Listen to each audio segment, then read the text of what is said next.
বাংলাদেশের অর্থনীতির অন্যতম মেরুদণ্ড বলা হয় প্রবাসীদের। তাদেরকে রেমিটেন্স যোদ্ধার আখ্যাও দিয়েছে দেশের মানুষ।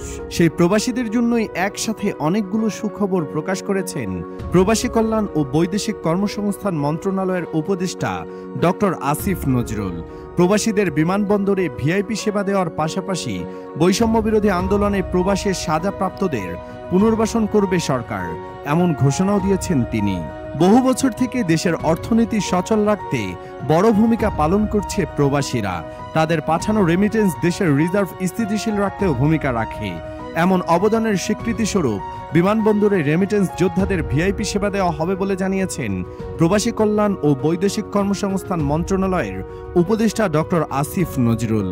মঙ্গলবার 24শে সেপ্টেম্বর দুপুরে প্রবাসী কল্যাণ ও বৈদেশিক কর্মসংস্থান মন্ত্রণালয়ের সভাকক্ষে সমসাময়িক বিভিন্ন বিষয়ে ব্রিফিংকালে ডক্টর আসিফ নজরুল বলেন, এরই মধ্যে দেশে বিমানবন্দরে সেবার মান উন্নত করা হয়েছে। আমরা আরেকটি সেবা যেটা চালু করতে যাচ্ছি, রেমিটেন্স যোদ্ধাদের দেশে আসলে বিমানবন্দরে ভিআইপি সেবা প্রদান। একজন ভিআইপি এয়ারপোর্টে যেসব সুবিধা পান, লাউঞ্জ ব্যবহার ছাড়া আমরা তাদের সব সুবিধা দেব। উপদেষ্টা আরও বলেন, একজন ভিআইপি যখন এয়ারপোর্টে যান তখন তার লাগেজ নিয়ে একজন সঙ্গে থাকেন, চেক ইন করার সময় সঙ্গে থাকেন একজন, ইমিগ্রেশন করার সময় পাশে একজন থাকেন। প্রাথমিকভাবে আমরা মধ্যপ্রাচ্যের কর্মীদের টার্গেট করেছি, ইউরোপের কর্মীদের পরে করব। প্রথম স্তরে মধ্যপ্রাচ্যে যাওয়া এবং ফেরত আসা একজন কর্মী ভিআইপি ট্রিটমেন্ট পাবেন।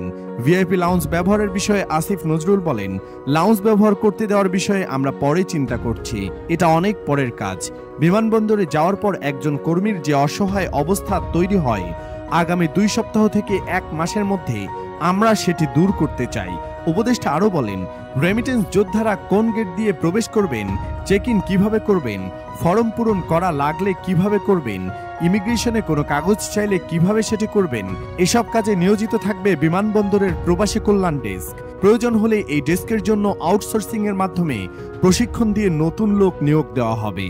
প্রবাসী কল্যাণ ও বৈদেশিক কর্মসংস্থান মন্ত্রণালয়ের উপদেষ্টা বলেন, একজন প্রবাসী যেন কোনো অবস্থাতেই এয়ারপোর্টে হয়রানির শিকার না হন, অপমান বোধ না করেন, এই ব্যাপারে আমাদের জিরো টলারেন্স থাকবে। এরপর তিনি জানান, ভোগান্তি কমাতে বিদেশগামী কর্মীদের প্রবাসী কল্যাণ ও বৈদেশিক কর্মসংস্থান মন্ত্রণালয়ের অনুমোদন লাগবে না।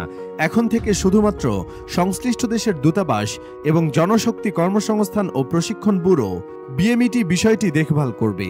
শুধু তাই নয়, উপদেষ্টা জানিয়েছেন, বৈষম্য বিরোধী ছাত্র জনতার আন্দোলনের সঙ্গে সংহতি জানিয়ে সংযুক্ত আরব আমিরাত সহ মধ্যপ্রাচ্যের দেশগুলো থেকে ফিরে আসা কর্মীদের পুনর্বাসনের ব্যবস্থা করবে সরকার।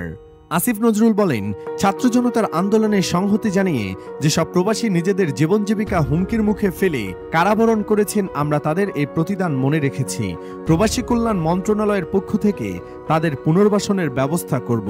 প্রবাসী উপদেষ্টা বলেন, আমরা ইতোমধ্যে ফিরে আসা 87 জনকে তালিকাভুক্ত করতে পেরেছি। তাদের বাংলাদেশে কর্মসংস্থানের ব্যবস্থা করব। তাদের প্রতি এটা বাংলাদেশের দায় বলে আমরা মনে করি। চাকুরি হোক বা ব্যবসার উদ্যোগ হোক, মোট কথা আমাদের মন্ত্রণালয়ের মাধ্যমে তাদের কর্মসংস্থান করব। আসিফ নজরুল বলেন, দরকার হলে বেসরকারি খাত আছে যারা মানব কল্যাণে কাজ করেন, তাদের সঙ্গে যোগাযোগ করব। কারো যদি উদ্যোক্তা হওয়ার ইচ্ছা থাকে, যদি প্রয়োজন হয়, গ্রামীণ ব্যাংকের বিভিন্ন উদ্যোগ রয়েছে, সেখানে কাজে লাগানো যায় কিনা দেখব। এছাড়াও আমাদের প্রবাসী কল্যাণ ব্যাংকও রয়েছে। তিনি আরও জানান, বইসেলের মাধ্যমে দরকার হলে তাদের বিদেশে পাঠানোর চেষ্টা করা হবে। আর তা সম্ভব না হলে সরকার প্রবাসী কল্যাণ মন্ত্রণালয়ের মাধ্যমে তাদের কর্মসংস্থানের ব্যবস্থা করবেন। অর্থাৎ মূল কথা হচ্ছে, অন্তর্বর্তীকালীন সরকারই তাদের বিকল্প কর্মসংস্থানের ব্যবস্থা করে দেবে।